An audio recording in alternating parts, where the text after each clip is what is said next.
क्या बिहार कर्ज के जाल में फंसता जा रहा है? क्या चुनाव से पहले बांटी गई मुफ्त योजनाएं अब बिहार की अर्थव्यवस्था पर भारी पड़ रही है? क्या महिलाओं को दी जा रही आर्थिक सहायता, फ्री बिजली और बढ़ी हुई पेंशन जैसी योजनाओं की कीमत आने वाली पीढ़ियों को चुकानी पड़ेगी? और सबसे बड़ा सवाल, अगर बिहार पर कर्ज 4,47,000 करोड़ रुपए के पार पहुंच जाता है तो क्या राज्य के विकास की रफ्तार तेज होगी या फिर आर्थिक संकट और गहराएगा? नमस्कार, आप देख रहे हैं टॉक, मैं हूं सारिका। आज हम बात करेंगे बिहार की उस आर्थिक तस्वीर की जिस पर इन दिनों जमकर बहस हो रही है।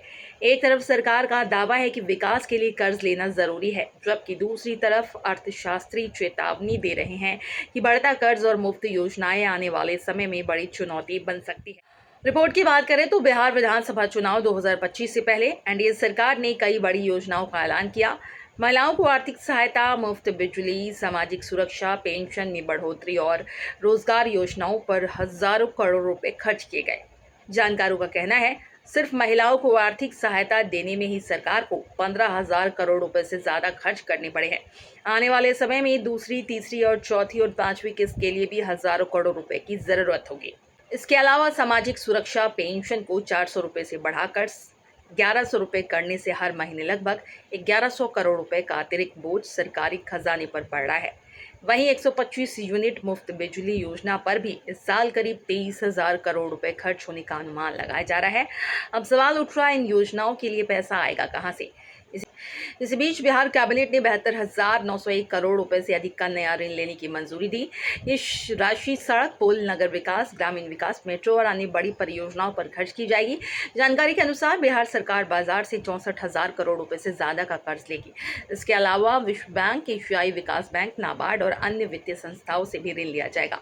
आंकड़े बताते हैं, पिछले 15 वर्षों में बिहार पर कर्ज का बोझ 7 गुना से ज्यादा बढ़ चुका है। विशेषज्ञों का अनुमान है, नई उधारी के बाद बिहार की कुल देनदारी 4.5 लाख करोड़ रुपए के आसपास पहुंच सकती है।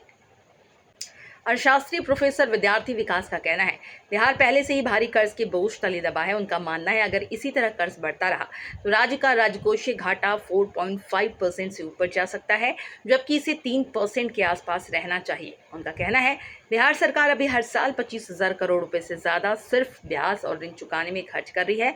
अगर कर्ज बढ़ता रहा तो ये राशि जल्दी 30,000 करोड़ रुपए को पार कर सकती है। हालांकि सरकार इन दावों से सहमत नहीं है। वित्त मंत्री विजेंद्र प्रसाद यादव का कहना है, हर राज्य विकास कार्यों के लिए ऋण लेता है। बिहार भी केंद्र सरकार द्वारा तय सीमा के भीतर ही कर्ज ले रहा है। ग्रामीण विकास मंत्री श्रवण कुमार का कहना है, बिहार में विकास तेजी से हो रहा है। सड़क, पुल, मेट्रो, एक्सप्रेस वे और रोजगार योजनाओं को पूरा करने के लिए ऋण लेना आवश्यक है। पटना मेट्रो के लिए जापान की JICA से 5500 करोड़ रुपए का ऋण लेने की तैयारी है। इसके अलावा कई नए एक्सप्रेसवे, पुल और शहरी परिवहन परियोजनाओं के लिए भी हजारों करोड़ रुपए की जरूरत होगी। अब सबसे, क्या ये कर्ज बिहार को विकसित राज्य बनाने की दिशा में निवेश है या फिर चुनावी वादों और मुफ्त योजनाओं का बोझ भविष्य में आर्थिक संकट पैदा कर सकता है? क्या बिहार को मुफ्त योजनाओं से ज्यादा उद्योग, रोजगार और राजस्व बढ़ाने पर ध्यान देना चाहिए या फिर गरीब और महिलाओं के लिए ऐसी योजनाएं जारी रहनी चाहिए, चाहे सरकार को कर्ज ही क्यों ना लेना पड़े? आपकी क्या राय है? क्या बिहार में मुफ्त योजनाएं जरूरी है या फिर इन्हीं योजनाओं की वजह से राज्य पर कर्ज बढ़ रहा है? कमेंट बॉक्स में अपनी राय लिखें। वीडियो पसंद आया तो लाइक, शेयर करें और बिहार की राजनीति और विकास से जुड़ी हर बड़ी खबर के लिए इन टॉक को सब्सक्राइब करना बिल्कुल ना भूलें।